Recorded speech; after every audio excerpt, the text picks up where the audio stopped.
Welcome back to another episode of Trash Talk. I'm Jon-Bernard, this is Nick. We are the leaders in combat sports news around the world. Now, Nick, we are just touched down back in Sydney, back from the 304 Miami. 305? 304. 304's ho. 305 Miami. No, it's 304. Yeah, it is. No, it's 305. 305. Anyway, I don't know why they call it that. Who cares? It's 305. We're just back from Miami. It was, I think, personally, the card of the year. Every fight delivered. It was a banger. There were a lot of finishes. And Volk is back. Nick, what were your thoughts on the card? It was a great card. Look, we said going into it, this could be the card of the year. They got the best fights. John Silver versus Bryce Mitchell had the biggest build-up of them all. Patricio Pitbull versus Rodriguez delivered. And then on top of that, Volk got the championship back. Paddy Pimblett showed that he was the real deal. Everyone that wanted something good out of this card got something good out of this card. And Miami, it's grown on me. What a place. It's such a beautiful place. The weather was great. Everyone there looked like they wanted to have a good time. Restaurants were pumping. Everything was pumping there, so it was a great card all around. There were a lot of storylines going into this, old versus young, you know. Then there was a Spanish one that blew up, Yair Rodriguez versus Diego Lopez at the press conference.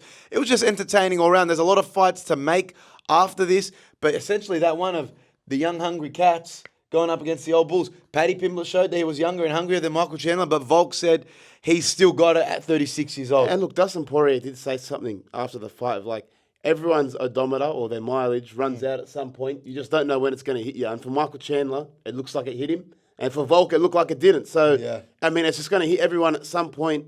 Whether it hits Volkanovski in the next fight, who knows? But Michael Chandler, everyone's calling for him to retire. How good does time off do to you after a knockout? Because, like, Volk tested his chin. I don't know. I've never been knocked out. I know, yeah, we haven't really been tested like Volk has 2 fights in a row. But, I mean, he stood in the pocket with Diego Lopez and was absolutely testing himself. So, I mean, you can't fault him. It looks like after a year and a half off, he is back. And I would say better than ever. He got caught a couple of times, and he was pretty critical of his own performance, but it's just good to see him back and in the winner's circle. One last thing on Volk quickly is people said this was not prime Volk. This was maybe 80% of what Volk was, but even this version of Volk is still good enough to be champion. That shows you how good Volkanovski is, because even Volk not at his best, he's still championship like worthy. He's still a championship. He's still a featherweight champion. That's how good he is. Well, let's go straight into the fighter pay of UFC 314, starting with Bryce Mitchell, 161K. Look, that's not bad. Look, I mean, considering everything that he said going into this match or into this fight, you'd expect maybe he'd get 50,000. Dana White's doing him a favor just to get some goodwill, get some good press back into you. But look, 161,000, you got put to sleep. I'll take that. Bryce Mitchell, he was a good sport all week. He leaned into it. He was having some fun with it. It was the highlight of the press conference for me. I think it was pretty entertaining. And then on top of that, getting 161,000 and get a ninja choke, get put to sleep. It wasn't his worst performance. He had a crack, but Gene Silver was just better. And that brings me to Gene Silver, Jan Silver, $206,000. I'd say underpaid because he put on a show, one of the best fights, and I think he got a fighter bonus for his performance. Did well in the lead up, showed that he's a true star. I'd expect that number to grow in his future fights. Well, the Fighting Nerds go to 19-0 as a stable, and I'm sure that'll be more than 206,000 for John Silver's next fight. He's calling for a fight against Volkanovski. Maybe a bit too early. Very early. But, you know, give him a good lineup, I reckon. Someone that's well matched. It's a pretty messy featherweight division, so he's not wrong in calling for it because you just never know. Yeah. Paddy Pimblett, $506,000. Oh, Paddy the Bat. 506,000 is a bargain for the UFC. The guy's a superstar. They've been building him up as the next superstar in the UFC, someone that's electrifying, and he delivers. And now that he's got Michael Chandler in the W column, that's very much so. He's going to be earning a lot more in the next fight. I mean, if he does main event the next card, he's pushing $1 million easy. Yeah, no, he got a bonus as well, I'm pretty sure. And again, to do what he did to Michael Chandler, well-deserved of $506,000. He gets the crowd up when he walks in. He's a superstar. His social numbers absolutely fly when you do an interview with Paddy. He deserves every cent that he gets. Then go on to Wait, just quickly on Paddy Pimblett. He did come out earlier in the week and say in his first 2 fights that he took with the UFC, he took a pay cut, $10,000 to show, $10,000 if he wins. Wow. And now he's earning $500,000. So Dana does treat fighters well if they win. That's how it is. And he was partying on a yacht the day after with the family, and they were all doing that. Yeah, they were all doing that. So you just got to win if you want to get paid more. Michael Chandler, $556,000. That's good. I mean, like, you're on the way out. Yes, you're a big name in the sport still, but are you really more important than Paddy Pimblett? Not after that fight. So I don't think you're going to be earning that much more. I don't know how his contract's structured, but $556,000, he did deserve it because he does put on a show. Every fight he does, they get fight of the night, some performance bonus. So good on you, Michael Chandler. Diego Lopez, $682,000. I mean, like... Main event. It's main event money. It's main event money. You get your pay-per-view share. You get everything like that. And I think that's a lot more than probably what he earned in his last few fights. And maybe it's like you're in the pay-per-view, you're in the main event, you get a pay rise. But like if you're not speaking English, I feel like you don't deserve that money. Nah. Listen, I think he's got a great fan base behind him. He had Mexico and Brazil behind him. He lit up the press conference a bit in Spanish. Not that I understood it, but also, once you hit that main event scene, you deserve main event money. You're getting pay-per-view points. And he didn't show... He showed that he belonged in the main event. He put on a banger of a fight. He was walking forward the whole fight. He was standing there trading in the last round. He's saying, come on, Volkanovski, let's go. He wanted to keep throwing as well. So I think he's going to be one of the better featherweights going forward. I know he's lost to Mosvar before, and his wrestling didn't get tested too much, even though he stuffed all of Volk's takedowns. So I think he's going to be... he's going to get another chance at the featherweight title, and he's going to be earning this type of money going forward, especially on a Mexico card that's going to sell out. I'll take it back, Diego. You earned that money. That was a great fight. You put on a great show. Mm-hmm. You earned all $682,000. Now, the champ, Alexander Volkanovski, $1.4 million. The champ is back, and that is what he earns. He earns championship money because he's the greatest featherweight of all time. If you're the greatest featherweight of all time and you're in a featherweight championship fight, you're earning $1 million plus. And then you get a fight of the night performance bonus on top of that. Which it was. And Volk, you deserve every penny. You deserve every penny. Look, just for breaking all the records, the 35-year-old curse, the Drake curse, the Prime curse. I mean, Drake should have given him some of that winnings, really. Yeah, Drake almost won $1 million, so you should really offload that to Volk. But regardless of that, just by doing all of that, you deserve to be remunerated pretty well, and he does. He brings a lot of a massive Australian fan base. Everyone was watching this fight. It was the card of the year, and it was because Volk was headlining. There's so many storylines going in it, and you deserve your $1.4 million. And it's probably more. And with all the sponsorships he's doing with Cooking with Volk and YouTube, it's way more than $1.4 million, let's be honest. And look, does he have to pay tax in Miami, or does he pay tax in Australia? How does this work? Yeah, he's an Australian tax resident. Yeah, so I mean, you're losing $700,000 there easy. Like, if we're really going to calculate the post-tax bag, he's not earning that much. Well, let's move on to what's next for these fighters. Who will these fighters face next, starting with Paddy Pimblett? Paddy Pimblett should face Arman Tsarukyan or Dan Hooker, someone that's in the top 5. Look, Justin Gaethje and Charles Oliveira, and even Dustin Poirier, they're too old for Paddy Pimblett. But he called them all out. He said, listen, I'll take anyone He just wants a top 5 ranked fight, which he does deserve now. But if you look at his last 3 opponents, Michael Chandler, Tony Ferguson, and King Green, they're all above the age of 35. And they're veterans. They've got a combined record of 0-13 in their last 13 fights. So he needs someone that's young, a contender, and can still bang it. So that's Dan Hooker or Arman Tsarukyan. And with the bad blood between him and Arman Tsarukyan that has been going on throughout the week on Twitter, him calling him posh boy, him calling him some kid with a funny haircut. And saying that he shit himself. Exactly. So there's a lot of bad blood there. There's enough for a fight. And Arman needs to fight somebody if he's not going to fight for the title. Well, I think Paddy Pimblett had the best performance out of all of those guys against Michael Chandler. Yeah, he's the one that finished him. He had a better, I think, performance than a Gaethje, an Oliveira who really didn't finish him, in his last fight. So Paddy's proven that he deserves to be at the top of this division. Who does he face next?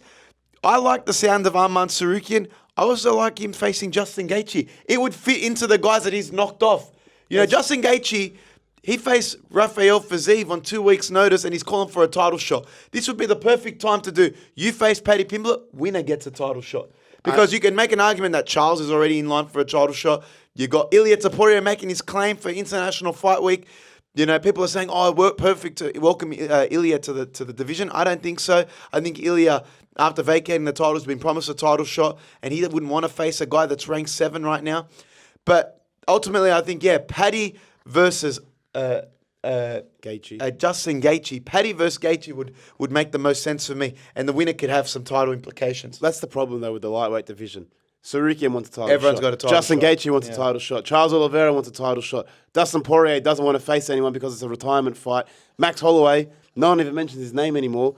And then you got Paddy Pimblett, who wants a number 1 contenders fight. So it's too messy. Easily the most stacked division, though. But it's just too with, messy. With Dustin Poirier on the way out, it's still very stacked. So, with Ilya coming in there as well, it's just, there's a lot of spanner in the works, but imagine this leads up to that build-up of a Paddy Pimblett versus Ilya fight. This beef has been brewing since they were throwing hand sanitizer bottles at each other and going at each other in a press conference. It's meant to be... Not yet. Just not right now. But I think Gaethje makes the most sense as well. Gaethje really, when you think about it, after losing to Max, doesn't really deserve a title shot, and he's calling for it in June. He's hoping to fight Islam. He knows he's few and far between title shots. I think give him Paddy Pimblett, and let's see if the winner can face Islam or the title contender. Ultimately, what I think is going to happen is Islam's going to just go up, and then someone's going to have an interim title shot, and then there's going to be another number one contenders fight, because at the moment there's just too much going on, and someone's got to sacrifice their ego or sacrifice their wants and actually just give someone else a title shot or a number one contender shot, because not everyone can hold out for a year, because it's getting boring. What's next for Michael Chandler? Retirement. Retirement's next for Michael Chandler, because look, you're 37. You've lost how many fights in a row now? You're getting brutally stopped by Paddy Pimblett. I think he's 1-6 in the UFC. He's got a terrible UFC record. And look, while he's entertaining, and you can maybe give him one more retirement fight or one more go versus a young kid in the UFC, see if he can test it with the big boys.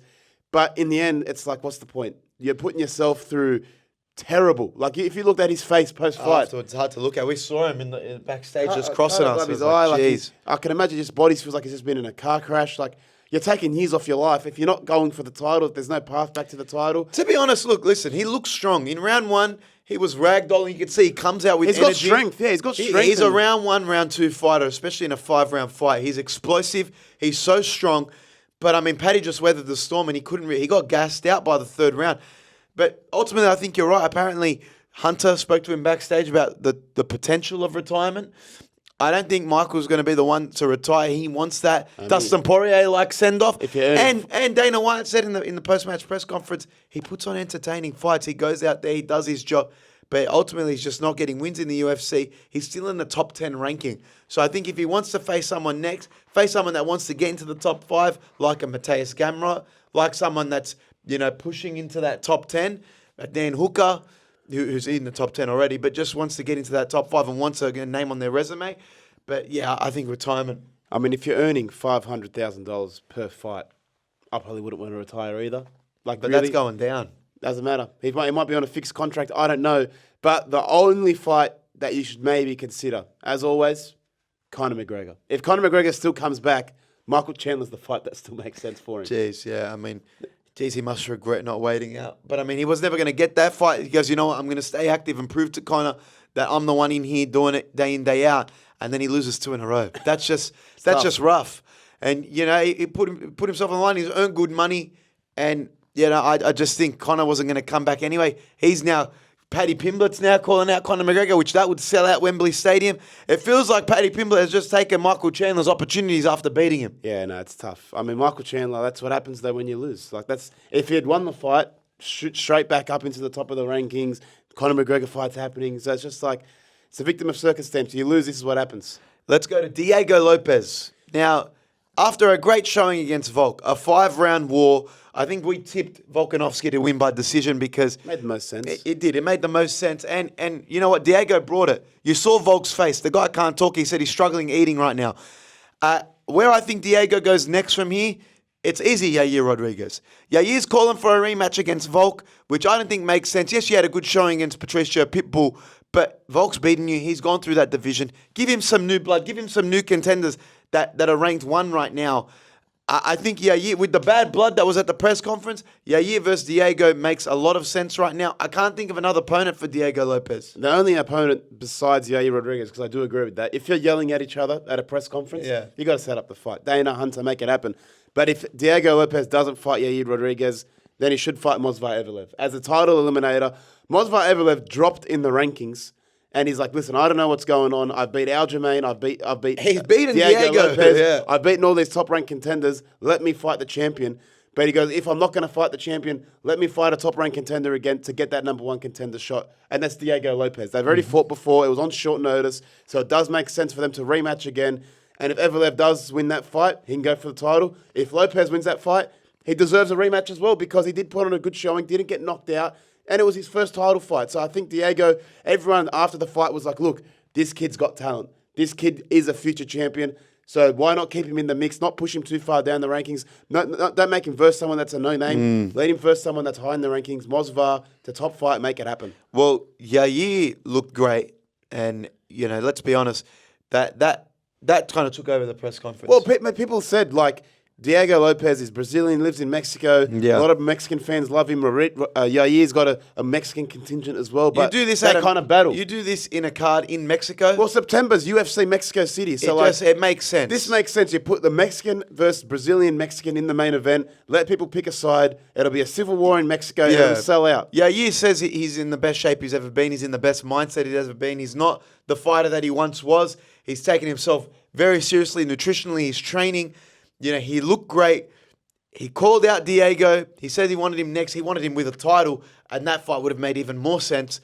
But now I think that fight as a title eliminator to face the winner of who's next as the title holder, probably Volk, that would make the most sense if Yair's going to get a rematch against Volk. So let's move on. Who should face Volkanovski next? Movsar Evelev. I feel sorry for the guy. The guy's undefeated. I think he's like 7-0 or something in the UFC.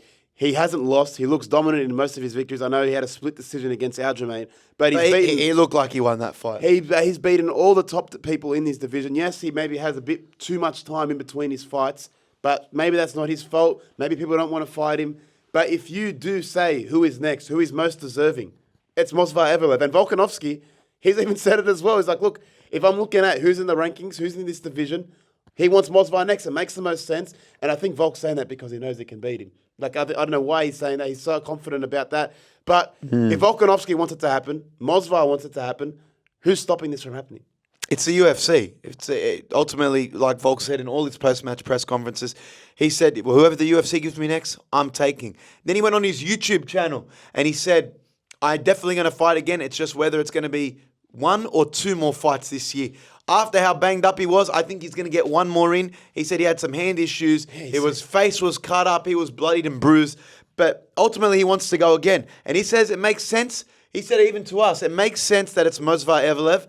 And it does, because the guy's ranked number 1 right now. Ilia Topuria is still in the rankings. He shouldn't be in there. He's obviously going up. Movsar is number 1. Whether you think he's a boring fight or not, I think it's a great matchup for Volk. Volk should want this matchup.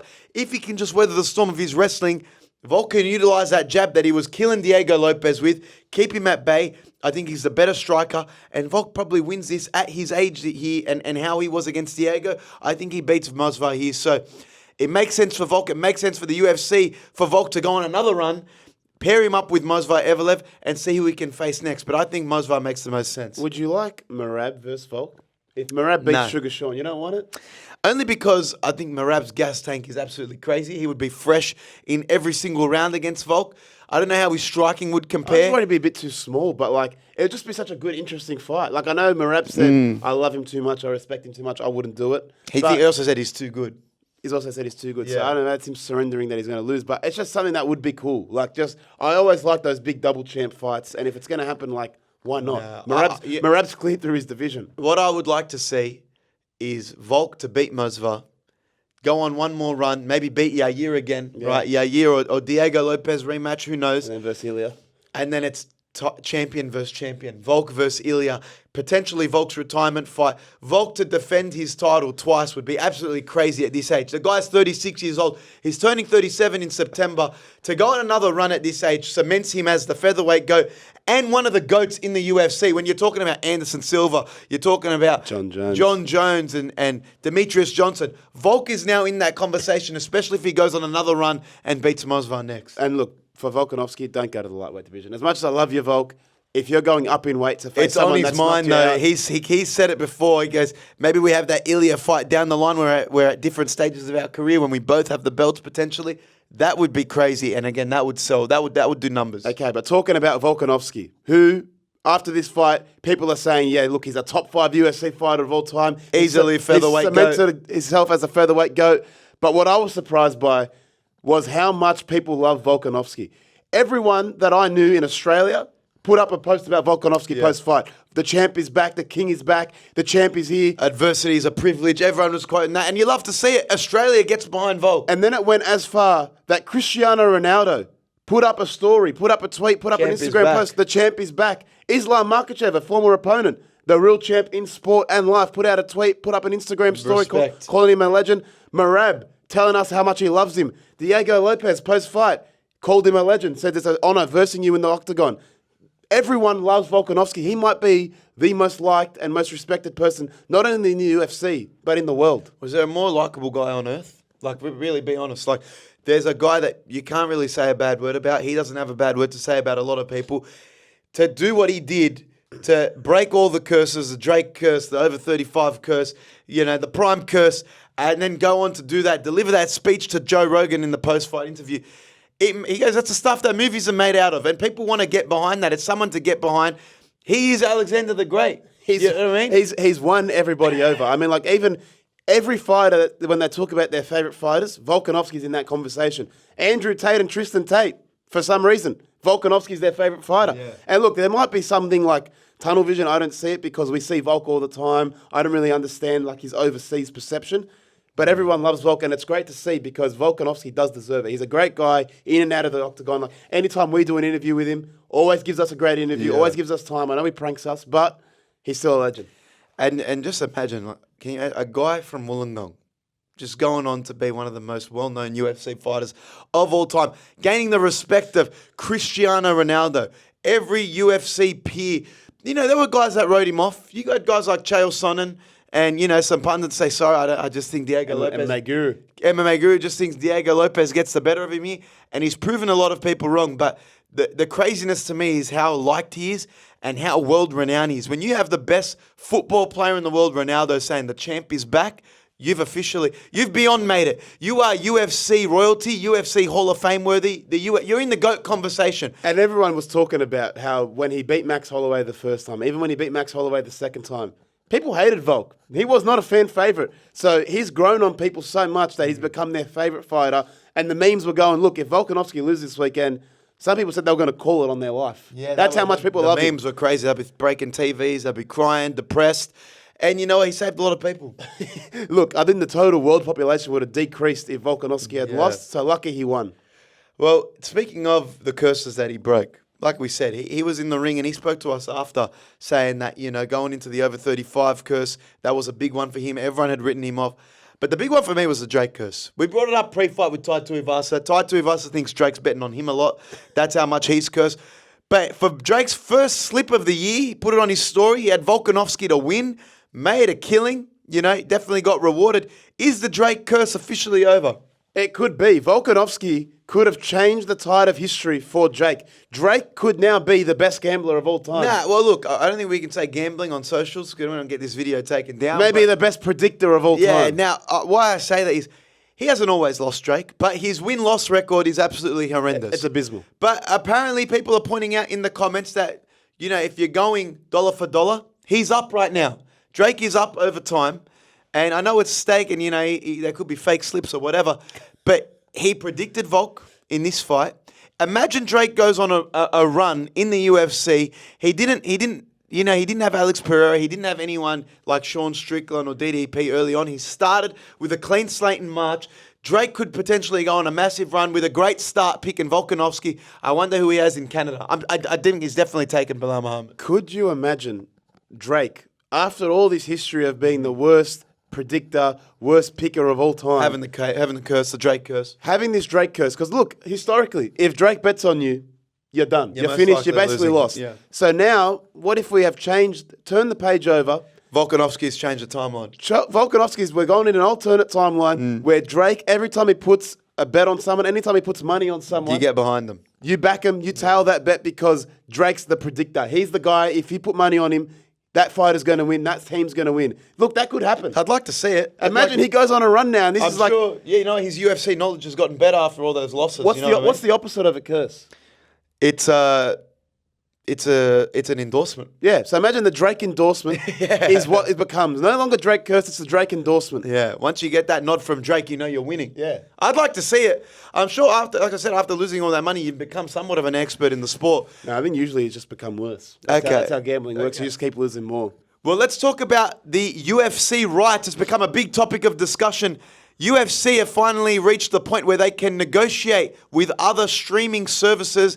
They are no longer in talks with ESPN, or ESPN are no longer at the table So usually you'll see your UFC on ESPN Plus. They now have the ability to talk to streaming services like Amazon, like Netflix, and apparently they are coming to the table. So could we see UFC on Netflix? Well, look, WWE's already on Netflix. They're owned by WWE, TKO Group. UFC, TKO, it's all one big conglomerate. So it's not absurd to say that UFC is going to be talking to Netflix, and Netflix probably already has, teased it to them. Hey, look, WWE's on here. Just bring the UFC over. Look, we can organise it under one big contract. The Who cares? UFC, after the Alex Pereira fight, showed that they were disgruntled with the streaming service as well. They were disgruntled with ESPN.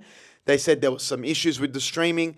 I think they had sent them a letter, if I'm correct. But imagine UFC on Netflix. I don't know how it would work pay-per-view numbers-wise, but it would just make the sport even grow more. WWE has skyrocketed since being on Netflix. Commercially, everyone's talking about it. The casual viewer is tuning in. The access to it's just so much more because everyone has Netflix. It's like Netflix has become like free-to-air television. Everyone has it. No one's like, you walk into somebody's house, they've got Netflix on the remote, it's on the TV. $10 a month, it's nothing. I don't know how it would work in local markets. I know for us, KO main event now have it for till like 2028, 2030. But I think in the US, if they go off ESPN and to Netflix, it's only going to grow the sport even more. And you're seeing Netflix play in the live sport arena a lot.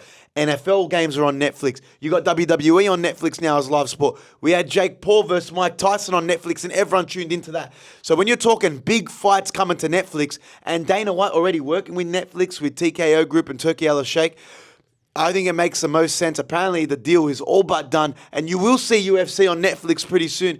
It just means which fights and how big is the UFC going to be, and how big is this deal going to be. If the WWE can get $5 billion over 10 years, what's the UFC going to get? Probably more. I think Probably more. I think around $7 billion. I guess we'll see. It's like I feel like there's negotiations happen, but you don't know anything till they make an announcement. I think it's going to happen sooner rather than later. They are able to negotiate right now. It's mid-2025. That deadline to where they can renew with ESPN has passed.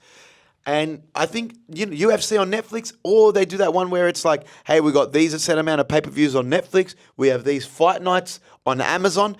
Anything can happen in the world of streaming. Streaming services are the new cable right now. You have to have all of them to be able to tune into certain live sports and new shows. But talking about fight news, because we got some fight news over the weekend, and no, it wasn't a Dana White live stream. It was a Neon stream. Colby Covington was talking to Neon, of all people, and he may have leaked the International Fight Week card. While talking to Neon, he said, I'm pretty sure it's going to be DDP versus Khamzat and Ilya versus Islam. That would be huge. That would be huge. And I don't know if Colby does have good mail. He does talk a lot of shit. He's known to be a shit talker. But does he have good mail, and is this the card? Well, he said to Neon, we got to go to that fight. So I imagine he's not going to be on that card. He hasn't been asked to be on that card. Colby's been out for a while since Tampa. I'd like to see him come back and fight soon. But if anyone gets good mail, it's usually the UFC fighters. I mean, Benil Dariush kind of broke some news earlier this year as well about a card, and he was kind of spot on about that. And look, usually it's maybe not even the fighters. The managers who manage a lot of these fighters have knowledge of who's fighting who because they're the ones talking to Dana, talking to Hunter. And let's be honest, Ilya versus Islam has been rumoured for some time. Islam didn't have a scratch on him in his last fight. He's ready to go in June. He has said International Fight Week before. He's training. He's looking good. And, Ilya has said it as well. Ilya recently came out and said he's looking at summer. He's looking at September. But I think, he said when you hear the announcement, it's going to be pretty big. And I wouldn't be surprised if it is International Fight Week. DDP Khamzat, that has been rumoured for some time. That needs to happen. Khamzat hasn't fought since Abu Dhabi. And again, not a scratch on him as well. Just choked out Rob Whittaker, broke his teeth, made quick work of him. So he's ready to go, and we want to see him soon. For him to have a fight in the US, his first fight in the US would be absolutely massive. He's a pay-per-view star. And now that Donald Trump's in the White House and there's no visa issues and Dana White can just say, hey, we've got Khamzat coming to Las Vegas, let's make it happen. That would be massive. Colby said why it will happen. They like to stack International Fight Week, so this would make a lot of sense. And look, they're the two biggest fights to make. Like besides John Jones Aspinall, which I don't think ever is going to happen now, these are the next two fights in line. Ilya Islam and then DDP versus Khamzat. The shit talking that's going to happen there. Georgia versus Russia again 2.0. Christians versus Muslims. It's going to just take over. Like it'll be the biggest thing, and the pay-per-views for that probably could be top 5. Astronomical. Would that be bigger than the card that was UFC 314? Yes, I mean, Easily. I know 314 could be the card of the year, But if you got Ilya Islam and Khamzat DDP Just the build-up on alone. the same card, just the build-up alone would make that Well, special. really think about it. Ilya Taporia is one of the best shit talkers right now. A guy, when I say best shit talkers, a guy that can talk shit and then back it up and go knock out Max Holloway and knock out Volk. Everything he says goes viral. He just did Patrick Bet-David. He's on Joe Rogan, I think, today. Yeah. That will be clipped up so much you'll just see it everywhere. He's talking. He goes, "I'll let Islam choose a submission that I submit him in." And then also, on top of that, if you get DDP Khamzat is just the boogeyman of any division, right? He's a scary presence, and he goes viral with any interview he gives. Then you've got DDP, who is pound for pound the best shit talker in the UFC. He's made both his opponents cry in the lead up to his last title fights.